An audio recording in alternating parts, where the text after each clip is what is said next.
Jacob and Lily were ecstatic. They had finally purchased their dream home, a beautiful sprawling Victorian house in the quiet countryside. It was everything they had ever wanted: spacious rooms, a sprawling garden, and a sense of peace that enveloped them like a warm blanket. The house was old, with a history that whispered from every corner, but they were charmed, not daunted. They dismissed the rumors of a haunting as mere folklore, eager to start their new life. The air was fresh, the sun was shining, and as they crossed the threshold, hand in hand, they felt like they had stepped into a fairy tale.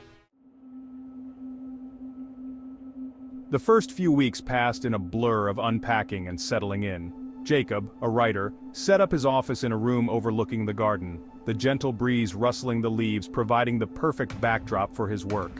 Lily, a painter, found inspiration in the house's aged beauty, her canvases coming alive with vibrant colors. One night, however, the tranquility was shattered. Jacob was working late, the only sound the rhythmic tapping of his fingers on the keyboard. When he heard it, a faint whisper, barely audible, coming from the wall behind him. He stopped typing, his heart pounding in his chest. Silence. He tried to convince himself it was his imagination, the product of a tired mind. He resumed typing, but a knot of unease tightened in his stomach. The whisper came again, a little louder this time, a breath of sound that sent chills down his spine. It seemed to be calling his name. Jacob told Lily about the voice the next morning. His voice hushed, his brow creased with worry. Lily, ever the pragmatist, dismissed his concerns. She attributed it to stress, the long hours he was keeping, the pressure of a looming deadline. Jacob wanted to believe her. He wanted to dismiss it as a figment of his imagination, but deep down, he couldn't shake the feeling that something was amiss. The voice had been so real, so distinct. It had sent shivers down his spine, awakened a primal fear within him. Driven by a force he couldn't comprehend, Jacob began to research the history of the house. He spent hours in the local library, poring over dusty old documents, searching for any mention of unusual occurrences. He discovered that the house had been built by a wealthy merchant in the late 1800s. The merchant had lived there with his wife, but she had died under mysterious circumstances, her body never found. Local legend had it that she had been murdered by her husband, who had then entombed her within the walls of the house. One evening, while exploring the attic, Jacob stumbled upon a hidden compartment behind a loose brick in the wall. Inside, he found a small, leather-bound book, its pages yellowed with age. The book was filled with handwritten entries, the ink faded but still legible. As he began to read, his blood ran cold.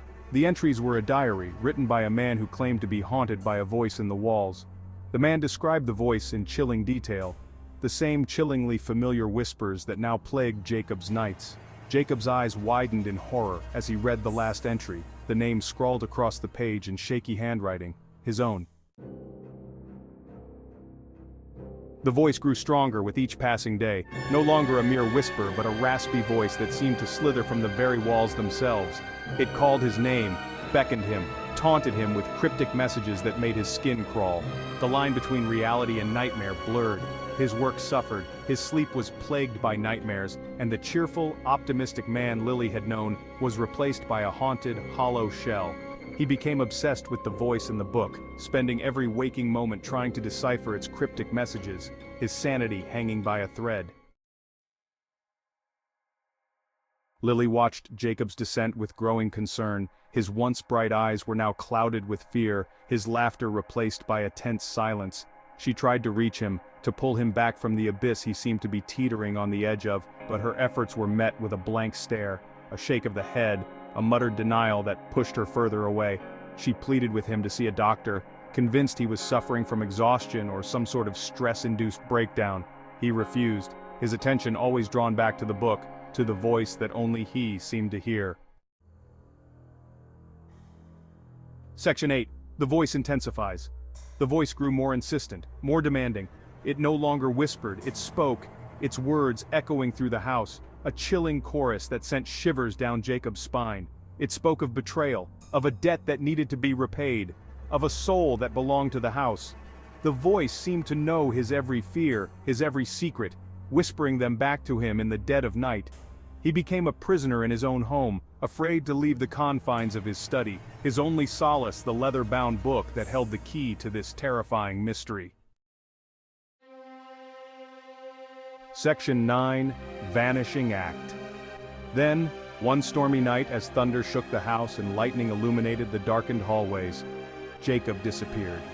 Lily searched frantically, her heart pounding in her chest, calling his name until her voice was hoarse.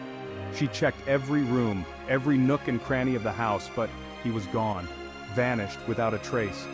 The only sign that he had ever existed was the leather-bound book lying open on his desk, the last page filled with frantic scribbles that made no sense to her. Section 10. The book remains. Lily was left alone, surrounded by the silence of the house that had once been filled with so much hope and promise. The silence was deafening, broken only by the creaking of the floorboards and the rustling of the wind in the trees outside. She picked up the book, her fingers tracing the worn leather, her eyes scanning the faded ink. The words swam before her, a jumbled mess of fear and despair. She couldn't understand them, but she could feel the weight of them, the sense of dread that clung to every page. Section 11. An unsettling silence. The house stood silent, its dark windows staring out at the world like empty eyes.